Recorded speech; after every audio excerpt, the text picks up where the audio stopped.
Welcome to the Cheating Wife Stories channel. A trace of teeth on her neck. That was the first thing I saw when I rolled off the couch at dawn, my lower back aching in protest. The couch had become my territory these past few weeks, far enough from the bedroom to dull the anger, but close enough to hear the creak of the floorboards if she stirred. I don't know which was worse, the coldness of the cushions or that faint, unmistakable imprint of someone else's bite on my wife's skin. I'm not sure I slept at all. There's a musty, stale smell clinging to me, like old coffee grounds. Maybe it's from her uniform, or maybe it's the odor of my own disquiet. I stand there in the half-dark living room, blinking at the faint morning light. My breath catches in my throat as I replay last night's discovery in my mind. Her hair is spread across the pillow in the bedroom. I can see it through the open door. She's turned to one side, neck exposed. Usually that sight might have stirred something warm in me. Now, it just makes my gut churn. I want to be calm. I need to be calm. But my hands are trembling, so I press them together, knuckles whitening. I think, if this were a courtroom and I were on the stand, how would I testify? Flatly, methodically, listing the evidence. Because I have evidence, so much of it that it feels heavier than any of the battered furniture in this house. I approach the bed, noticing how she barely reacts. She's sleeping deeply, or maybe she's too practiced at pretending. That faint mark on her neck, it's not my doing. I haven't touched her in weeks. We share a house, a dog-eared wedding album, and 1,000 small routines, but the last time I laid a hand on her in bed was before everything turned rancid. Now there's only a worn groove on the couch for me, and a shadow of mint and guilt that follows her around. I slip into the kitchen, stepping around the small dining table. I don't want to look at the framed photos on the wall. Our wedding, a shot of us in Cancun on our honeymoon, an anniversary dinner from some bright, happier time. The pictures are practically mocking me. I open a cabinet, realize I'm out of coffee filters, and slam it shut a little harder than I intended. My phone vibrates on the counter. A text from a colleague about a new shipment at the factory. Ordinary life tries to intrude, to anchor me in mundane tasks, but I can't focus. The only thing on my mind is that mark on her neck. Tuesday mornings. That's usually her day to come in early at the coffee shop, then come home half an hour later than usual. One day I followed her. I lingered outside, waiting to see if there was some big catering event or early morning shift that explained the discrepancy. Instead, I saw him. Tom Harrington. He was leaning against his car, wearing that easy grin of his. Tall, athletic build, a do-gooder type if you read his record. Volunteer at the local youth center, friendly face at community fundraisers. A man who once shook my hand as if we were buddies, but there's a difference between a handshake and latching your teeth onto another man's wife. I tried to keep my mind steady, reason over emotion. I told myself to gather facts. I managed to snap a photo with my phone, her stepping out of the shop with him at her side, a small wave of goodbye, the subtle brush of his hand on her lower back. That was my first real glimpse of betrayal. Just a moment. But enough. Next time, I saw them hugging in the alley behind the shop. Another time, an even more damning shot, her lips on his, angled so I could see her fingers curled into his hair. Each new piece of evidence was like a small knife twisting deeper. I retreated to the couch. I needed distance to think. Some nights, she'd tiptoe past me, reeking of mint. She'd pop breath mints in the car, apparently. And something sharper, a tinge of sweat and cologne that wasn't mine. She'd say, working late, or I was reorganizing the stockroom, or some other half-baked excuse. At first, I asked questions. Then, after I had enough proof, I stopped. It was no use. She was no longer the wife I knew. She moved like a stranger in our house. Silent, edgy, maybe a bit guilty, but not guilty enough to stop. I rummage for instant coffee, find a half-empty jar, and dump a spoonful into a mug. My mind flickers to those old commercials about coffee aromas, signaling the start of a perfect day. What a lie. There's nothing perfect about this day, this household, or us. The kettle hisses. I watch steam curl upward, and in that swirl of heat, I recall the shape of her body pressed against his. The memory hits me like a punch. A holiday party, a few months ago. He was there, smiling, holding a plastic cup of cheap champagne. I introduced him to colleagues as my wife's friend from the community center. He shook my hand, looked me in the eye like a man with nothing to hide. We even had a laugh about the stale party music. The nerve of him. The obliviousness in me. A sting of shame bleeds into my memory. After pouring hot water over the coffee granules, I stand there, letting the bitterness rise. She once told me I liked my coffee too strong. Now I wonder if that was her subtle way of saying I was too intense, too controlling. Maybe that's the story she told him. The lonely wife of a man too busy to notice her. Well, I noticed everything. I just acted like I didn't. I hear movement behind me. Bare feet pad across the laminate floor. I don't turn around. The tension in the air is thick enough to taste. Maybe she thinks I'm still clueless. Maybe she senses the shift in me. She clears her throat. "Michael," she says, voice rasping with sleep. I can't help but picture her in bed with him. The thought scalds me more than any coffee could. She steps closer. "I'm making eggs," she tries, like it's a normal morning. "Want some?" There's a catch in my chest, a surge of anger that almost makes me fling the mug. But I keep still. I set the mug down carefully, as though it were fragile. "No," I reply. My voice sounds distant, even to myself. "I'm heading in early." She doesn't press further. She used to keep her hand on my shoulder when she asked me questions, gently coaxing me into conversation. Now, there's a void. We both know it. She opens the fridge, rummaging around. I see the side of her neck as she bends forward. My stomach turns at the memory of that bite mark.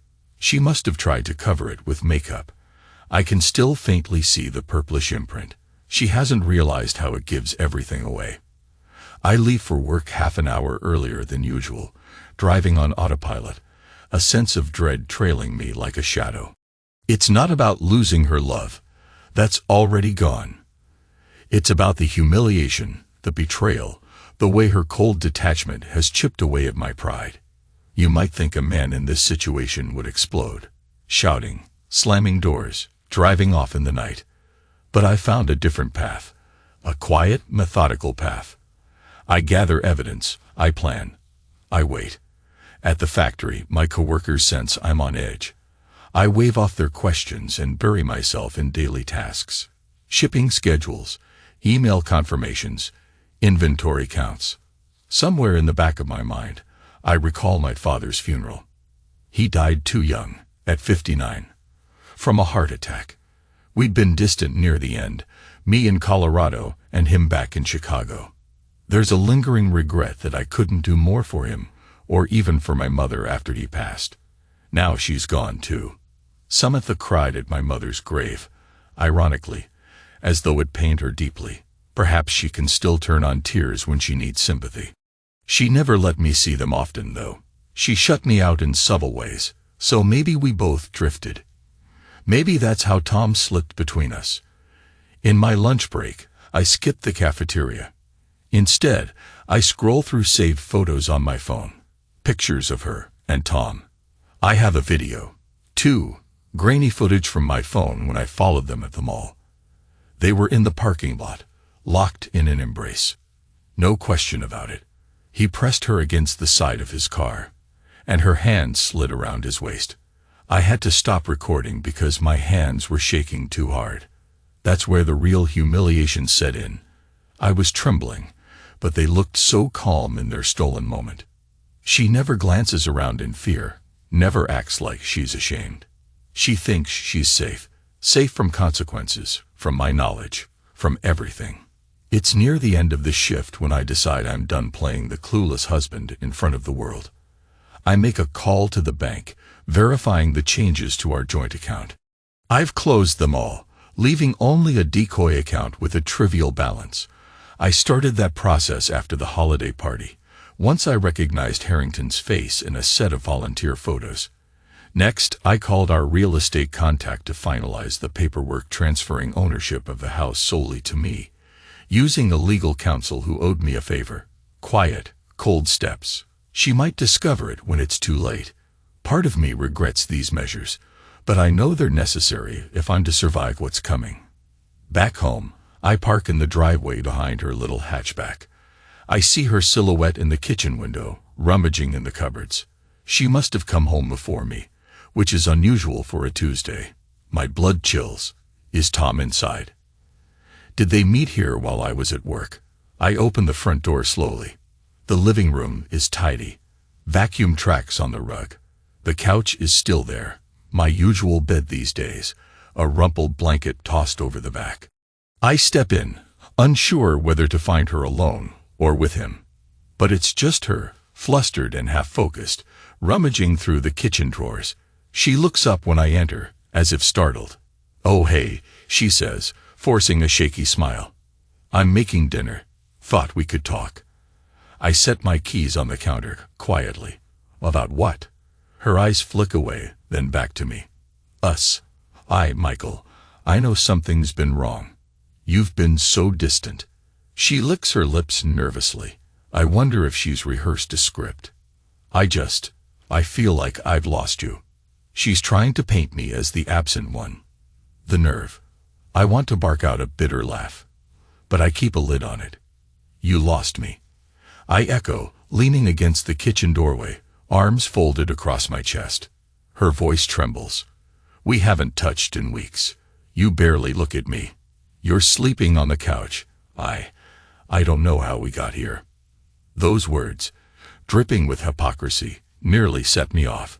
But I hold steady, scanning her face, the faint circle of foundation that fails to cover that mark on her neck. I can't tell if she's also thinking about him right now. "How do you want to fix it?" I ask, though I taste sarcasm on my tongue. She takes a small step closer. "Let's talk. Really talk." I miss, but I can't let her steer the conversation. I smell the swirl of guilt on her breath. "You're right," I say calmly. "We haven't touched in a while." She swallows, her eyes searching mine. Maybe she expected anger. Maybe she's braced for me to fling accusations, but I just stare at her as if she were a stranger telling me a sob story. "I'm trying here, Michael," she says in a soft voice. She reaches out tentatively, touches my arm. I don't pull away, but I don't respond either. It's like being touched by a memory. Part of me wants to jerk back. Another part wants to see how far she'll go with this performance. In the end, she places her hand on my chest, tries to coax me closer. "We could, maybe have dinner, open a bottle of wine, talk about everything." "Please." "Sure," I say, though my voice is so hollow. She smiles, fleetingly, as if relieved. Then she turns to the stove, busying herself with the pan. I watch her posture, the stiff set of her shoulders, the practiced normalcy in the way she seasons the meat. I wonder if she's thinking about Tom's taste on her lips. My stomach clenches. I retreat to the living room, unable to watch her any longer. As I pass the couch, I catch a flash of memory from last night. She came home late, hair damp from a quick shower, presumably at Tom's place. She hovered by the couch, exhaled my name, "Michael," like a question. I feigned sleep, eyes half closed, controlling my breathing. She stood there for a moment longer, then walked upstairs. I heard the bedroom door shut. That was our new routine. I don't know what's different today. Maybe they had a fight, or maybe she senses my patience wearing thin. She sets 2 plates on the dining table. Dinner's ready. We eat, mostly in silence. I push the food around my plate, appetite nowhere to be found. She sips on a glass of red wine, though her eyes keep darting to me. The tension is so thick it's nearly tangible. Halfway through, she sets her fork down. "Michael, can we go to the bedroom?" she asks quietly. A surge of something grimly triumphant flickers in me. Is she going to attempt seduction, just to see if I'll break, to see if her old hold on me still works? My heart hammers with mingled rage and curiosity. I stand up without a word. She leads me upstairs, the hallway light painting a weak glow on the walls. The bedroom door is open, and the bed is made. She stops near the foot of the bed. She turns around and meets my gaze. "I don't like us being so distant," she murmurs. I want us to remember what it used to feel like. What it used to feel like." My mind flares with images of her pinned against Tom's car, the bite on her neck, the flush of her cheeks that was never meant for me. But her hand slides over my shoulder, a familiar intimacy that once would have stirred my desire. She's attempting to conjure the old closeness, a last-ditch effort, or maybe a manipulative ploy. I let her draw me closer, my breath shuddering. I see her gaze flicker to the side, maybe to check my reaction. She's searching for warmth, but all she'll find is the cold shell of what I used to be. I lean in, catch a whiff of her shampoo. Underneath it, though, there's that faint cologne that's not mine. I can't do this. My revulsion is too strong, but I decide to see how far she's willing to go. Her fingers drift to my hair, then down my chest. I stand there, letting her try. She presses her lips to mine, and for a second, I taste that stale mint. My body tenses, but I don't push her away. Instead, I kiss her back, slowly, as if analyzing each second. She responds with growing urgency, probably thinking she can patch this broken marriage with a single night of forced passion. It doesn't work. I can't rid my mind of Tom. I can't pretend ignorance. The bitterness is like a poison in my veins. So I set my hands on her shoulders and ease her away. "Not tonight," I say firmly. She bites her lip, tears forming in her eyes. "Michael." But I step back. "I'm sorry." Then I turn and walk out, leaving her trembling in the dark bedroom. Downstairs, I sink onto the couch, heart pounding, hands shaking.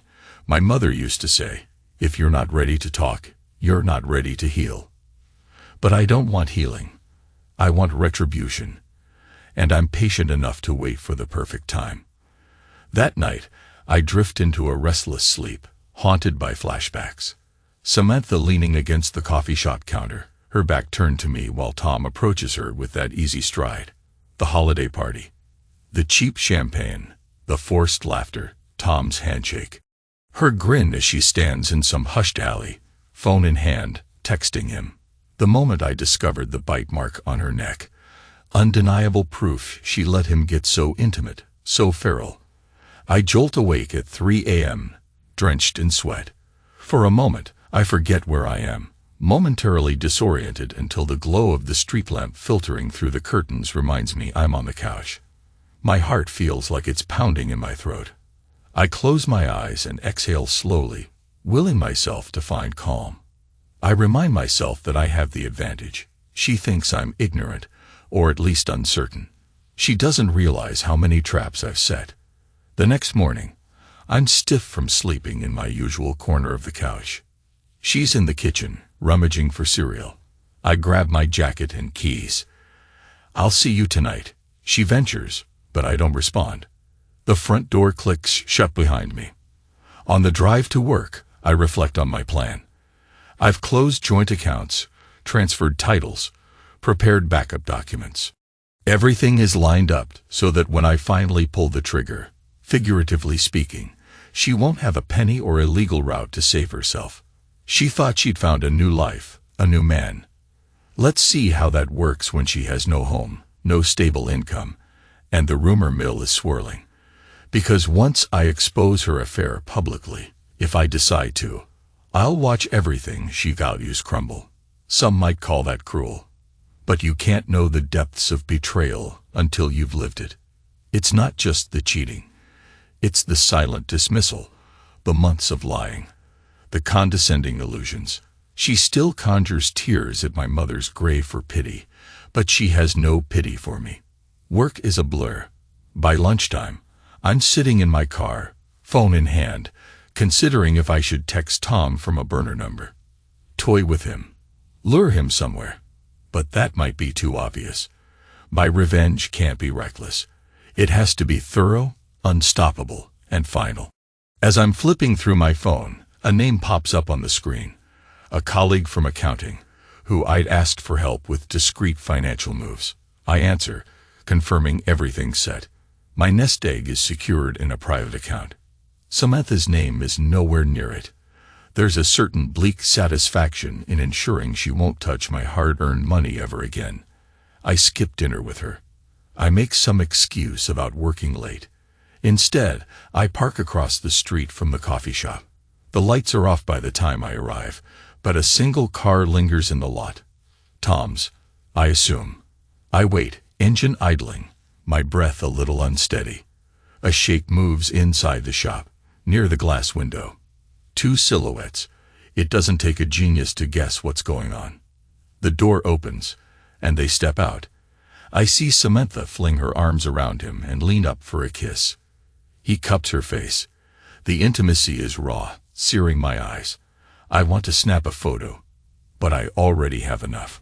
Instead, I memorize every detail. How she tilts her head to deepen the kiss, the flush in her cheeks, the way she melts into him. There's no hesitation in her posture, no sense of shame or caution. They stay entwined for a long moment. When they finally break apart, I see him brush her hair aside. Maybe to check that bite mark I spotted. She laughs softly, the sound muffled through the closed window of my car. Then she heads to her own vehicle, glancing around briefly. It's almost comedic how she does a cursory check for onlookers. She never considers that I might be right here, behind tinted glass, watching her, documenting her. Growing colder by the second, I exhale as she drives off. Then I watch Tom's car tail her. Maybe they're off to his place. A wave of nausea twists in my gut. But I force it down. This is just more confirmation that they're still going strong. Good. Let them think everything is easy. I have the upper hand. They just don't know it yet. Weeks pass. In that time, Samantha tries everything to break my silence. She alternates between attempts at seduction, angry outbursts, and pensive tears. She even tries the silent treatment, but my own quiet is deeper, more resolute. I see her growing frantic, losing her footing. She can't gauge my reaction, can't read my next move. And that, my friend, is power. I continue with my plan. I quietly remove all her valuables from joint safes, returning them to the safety deposit box in my name alone. I prepare a new set of locks to be installed on the house once I finalize everything. The title is already in my sole name, a quiet transaction I set in motion months ago. She might discover that in a few weeks, or maybe a month, legal notice is buried in her disregarded mail. For now, I let her dream that she's still co-owner, still half a stake in this property. She tries to talk to me one night, cornering me in the living room after I turn off the TV. "Michael, we can't go on like this," she says, voice trembling. "We need counseling. Please." I set the remote aside. "You think counseling will fix us?" I ask, giving her a pointed look. She nods, swallowing. "We owe it to ourselves to try. Or, do you not want to save this marriage?" I don't say anything. I watch her eyes flicker with fear. "You can't just ignore me forever," she pleads, stepping closer. "Michael, I'm sorry for everything I did, for whatever you think I did. It can't be too late. Whatever you think I did." Even now, she tries half-truths. I stand up, stepping around her. "I'm tired," I say. "I'll think about it." In her frustration, she grabs my arm. "So that's it." Something in me snaps, though I manage to keep my voice even. "Why do you care all of a sudden, Samantha?" I ask, turning to face her. "Is it guilt, or are you just worried you'll lose the house?" Her lips part, shock dancing across her features. She tries to speak, but nothing comes. I shrug out of her grasp and walk away. The next morning, she's a wreck, eyes puffy, hair disheveled, wiping away tears. She tries to talk again, But I slip out the door to work. Flashbacks swirl in my mind during the drive. Our first date. We strolled along a pier in San Diego, her hometown. She wore a light sundress and laughed at my jokes, eyes sparkling with genuine joy. Our wedding dance. She was so radiant then, calling me her best friend, her safe place. The day I showed her our house in Denver, how she beamed at the prospect of making it a home. Now she's a stranger, marked by another man's teeth. The betrayal has devoured all those memories, leaving them drained of color. I hold on to that anger, letting it fuel my next steps. One evening, Samantha corners me yet again, this time in the kitchen. I'm sorting mail, scanning for final confirmations of the property transfer. She's wearing a simple blouse, no jewelry except her wedding ring, which glints ironically under the fluorescent light. "Michael," she starts, voice almost hushed. "There's something I need to say." I look up, meeting her gaze. I see fear and guilt swirling in her eyes. She exhales. I've made mistakes. I don't want to lose you, but I know I've been." Her voice cracks. I let her continue. Let her dig the hole deeper.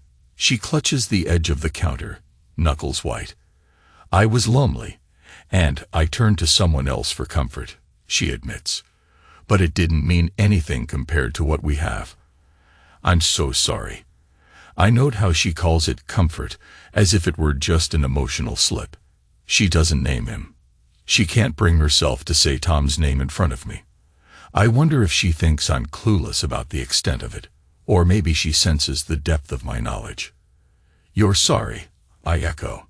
My voice is eerily steady. "For what exactly?" Tears glisten on her lashes. For being unfaithful.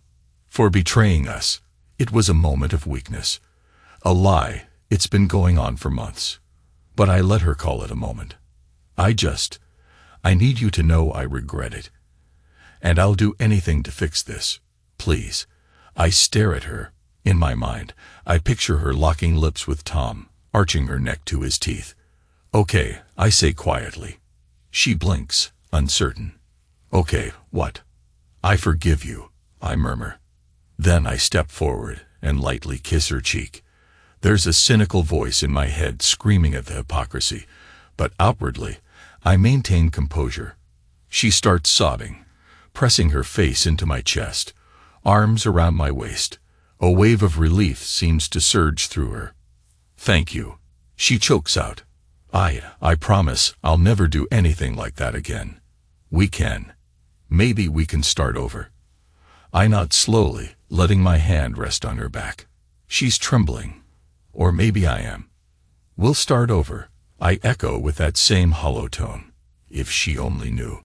After that confession, she acts like we're in a slow reconciliation. She tries to cook me meals, cleans the house more thoroughly, leaves me sticky notes that say I'm so glad we're talking again. She texts me from the coffee shop during her shift, asking about my day, telling me she's thinking of me. It's a nauseating display of forced devotion.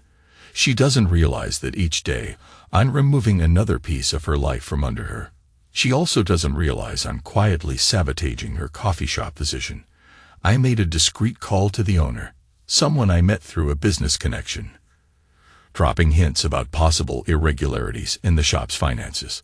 Let's see how secure her job is once an audit lands on her desk. I keep a mental tally. Each day, I try to ruin something she loves, as cold as that sounds. She has these favorite coffee mugs from her grandmother's set. I swap them out with cheaper knockoffs, then hide the originals in the garage.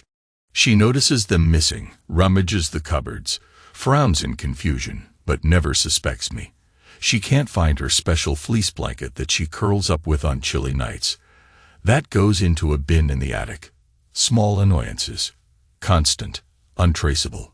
Bit by bit, I peel away her comforts. She tries to involve me in marital renewal. Date nights, silly romantic gestures, joint walks around the neighborhood. I pretend to comply, offering a mild smile or a polite nod, but keep emotional distance. She's too relieved to look deeper. She believes she's winning me back, that we're healing. If only she knew that for me, It's not about healing. It's about dismantling everything that gave her the security to cheat. Meanwhile, I keep tabs on Tom Harrington. He's apparently backing off. Samantha might have told him it's over, or he's choosing to lay low. Either way, it doesn't matter. I let them think the danger has passed. Let them feel safe. We inch toward the climax of my plan. I'm in the yard one late afternoon weeding. She's inside, finishing her shift schedule. The house is quiet except for the hum of the air conditioner. My phone vibrates. It's the detective I hired to run a DNA test on something personal, something I took from her hamper weeks ago. Suspicious that maybe there was more to her late nights. The test results are exactly what I expected, confirming evidence that isn't mine. I close the phone, my jaw set. Just another nail in the coffin, more proof of how thoroughly she violated our marriage. Hours later, we're eating takeout on the couch. Ironically, she insisted we watch an old black and white film together, something about recapturing simpler times. I pick at the food, my appetite overshadowed by the knowledge of what's coming next. She leans her head on my shoulder at one point, and I let her. She sighs contentedly, as though everything is returning to normal. In that moment, I almost feel pity for her. But pity dissolves when I recall the sight of her in Tom's arms. When the movie ends, she's dozing lightly.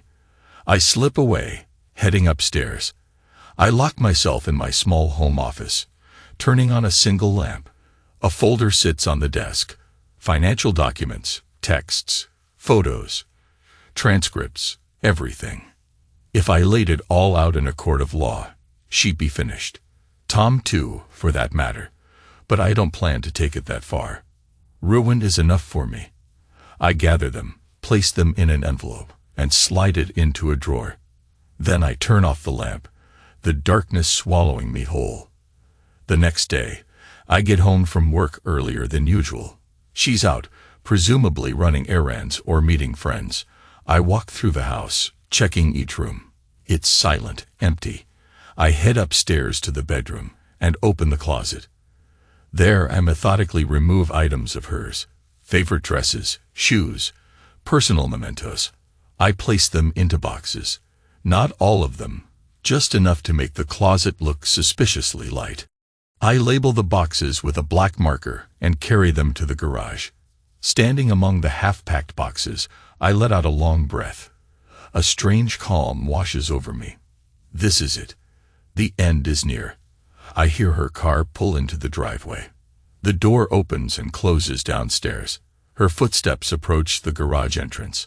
When she sees me surrounded by the boxes, she freezes. "Michael, what are you doing?" I straighten up, dusting my hands. "Packing." She laughs nervously, stepping forward. "Packing for what?" "Are we moving?" I meet her eyes, letting the silence grow heavy. "No," I say quietly. "I'm not going anywhere." "But you are." Her face pales. "What are you talking about?" I reach for an envelope perched on a nearby shelf. "I have proof of your affair, Samantha. Every text message, every photo. I have statements from your coworker who suspected you were meeting Tom after hours. I even have DNA evidence." Her eyes go wide, panic flaring. "Michael, wait." I hold up a hand. "Don't speak. You had your chance. You confessed, in a half-truth kind of way, after you already bullied our marriage dry. Did you think a simple, 'I'm sorry' would fix it?" She's trembling, tears welling up. I never wanted to hurt you. Please, we can still." I cut her off, voice turning steely. "No, we can't. The title to the house is in my name alone. Our bank accounts. Everything. You have nothing here. No stake, no power, no leverage." Her lips quiver. "Michael, don't do this. I'll leave Tom. I'll do anything." The mention of his name ignites the last of my fury. "You already did enough," I snarl. "Now it's my turn." She stumbles back, tears streaming. "This is so cruel. Why are you doing this?" I tilt my head, feeling an eerie calm settle in. "Because you left me with no choice. You broke us, not just once, but over and over. You lied, you cheated, you manipulated. And you expected me to welcome you back with open arms once you realized how badly you messed up. I gesture to the boxes. Take what you can carry. Anything else stays. She stands there, frozen, for what feels like an eternity. Finally, she covers her mouth with a trembling hand, eyes glistening. I'm so sorry, she whispers, but I see the confusion in her face, the panic. I step closer, my voice chillingly soft. Go, before I change my mind and make this even harder for you. She stares at me, searching for any flicker of mercy. Finding none, she turns and hurries into the house. I hear her sobbing, rummaging around, the rustle of clothes stuffed into a bag. I remain in the garage, arms folded, gaze fixed on the floor. In the quiet, I recall the day we first saw this house together, how she squealed with excitement at the size of the backyard. Now, that same backyard is a place I stand alone, triumphant in my cold vengeance. Soon, she appears again, carrying a couple of hastily packed bags. Her face is streaked with tears, hair disheveled. She looks undone, like a woman who just realized her entire world is caving in. She walks past me without a word, heading to her car. I watch her load the bags. She hesitates, glancing back at me, but I give no sign of empathy. She climbs into the driver's seat, starts the engine, and backs down the driveway. I watch as her car disappears down the street. A moment of exhale. Then the garage is silent again. I close the door, my footsteps echoing as I move back into the house. The air inside feels different, thick with the aftermath of confrontation, yet oddly lighter. I pass the kitchen table where so many half-hearted meals took place, the living room couch, my makeshift bed for these last weeks, the hallway pictures of us, smiling in simpler times. I remove one from the wall, let it drop to the floor with a dull thud. Upstairs, I find the bedroom in disarray. Drawers half open, some clothes strewn around where she must have rifled through them. I don't bother tidying up. This disarray is a testament to the final breakdown. I stand there, gazing at the unmade bed, remembering how she once tried to lure me back into intimacy there. My reflection in the mirror looks hollow, but not broken. I feel hardened. My pulse still races from the confrontation, but a grim sense of satisfaction tightens my chest. In that mirror, I see a man who was destroyed and became something else entirely. Stronger, maybe, or just more ruthless. Did I want it this way? Not at first. But she forced my hand. I've taken my pound of flesh. She'll have to rebuild her life from scratch, possibly with Tom's help, if he's still around. Maybe that's the justice she'll cling to, a relationship born of betrayal. Good luck with that. A text alert chimes. I fish my phone out of my pocket. It's from Samantha. A rambling mix of pleas and apologies. I stare at the screen, feeling no urge to reply. Then, with a few swipes, I block her number. I silence everything connected to her.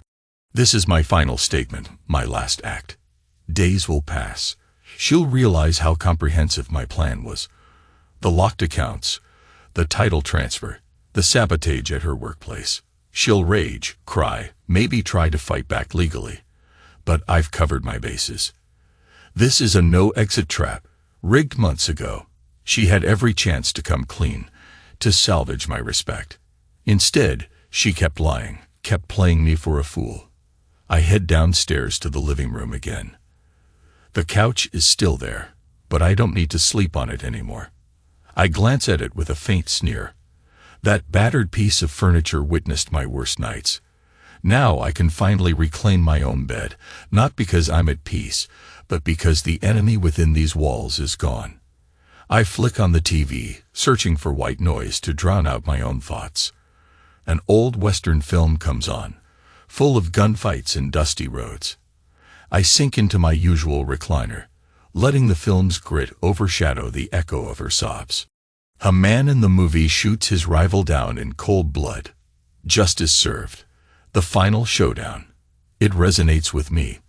Though my weapon was paperwork and silent sabotage, the principle is the same. One betrayal answered by a harsher blow. I think of Tom Harrington fleetingly. Is he huddled with Samantha right now, consoling her tears, promising they'll figure it out? If so, he'll learn soon enough that a relationship forged in deceit rarely stands. They might fight it out, or they might cling to each other out of desperation. Either way, I've made my point. My revenge is carved into both their lives. The credits roll on the TV. I turn it off, letting the house fall into silence. My reflection stares back at me in the dark screen. This was never how I pictured my life would go. I was the stable man, the reliable husband, the one who believed in vows. Now my illusions are shattered. In their place stands a man who no longer fears heartbreak. I faced it. I let it scar me. And I survived. Rising from the recliner, I walked through each room, methodically flipping off the lights. When I reached the front door, I latch it firmly, as if sealing a chapter of my life away. Then I climb the stairs, step into my bedroom, and switch on the lamp. The emptiness is tangible. No scattered clothes from her side. No floral perfume lingering in the air. Just me, alone with my thoughts. A trace of teeth on her neck. That's where this final confrontation truly began for me. The physical evidence of her betrayal was the spark that lit the fuse. Now that fuse has burned through, leaving only ashes of the life we once shared. And here I stand, undeniably changed. Some might say monstrous. But you can't watch your world collapse without becoming something new. In the quiet of this bedroom, I realize I feel lighter, unburdened. The pain remains, but it's no longer a chain around my neck. I sit on the edge of the bed, leaning forward, elbows on my knees. My heart is still unsteady, but there's a lull, a hollow sense of finality that's almost comforting. I'm done. There's no going back, no second guessing. She wanted to cheat. Now she gets the consequences. And me, I get my house, my finances, my pride, and a hardened resolve not to be anyone's fool again. A faint grin tugs at the corner of my mouth. She thought she won. That day she confessed. She thought my forgiveness meant I was conceding. In reality, I was just waiting to close the door once and for all. And that door is slammed shut now. She can try to pick up the pieces of her life with Tom or whomever. It doesn't matter. I've claimed my victory, and it tastes both bitter and vindicating. I flick off the lamp and lie back on the bed, letting darkness envelop me. For the first time in months, I'm in my bedroom, alone. The pillow cradles my head. The sheets are cool against my skin. There's no warmth from a partner, no hollow attempt at reconnection. Only silence, my most faithful companion now. And for once, I think I might actually sleep.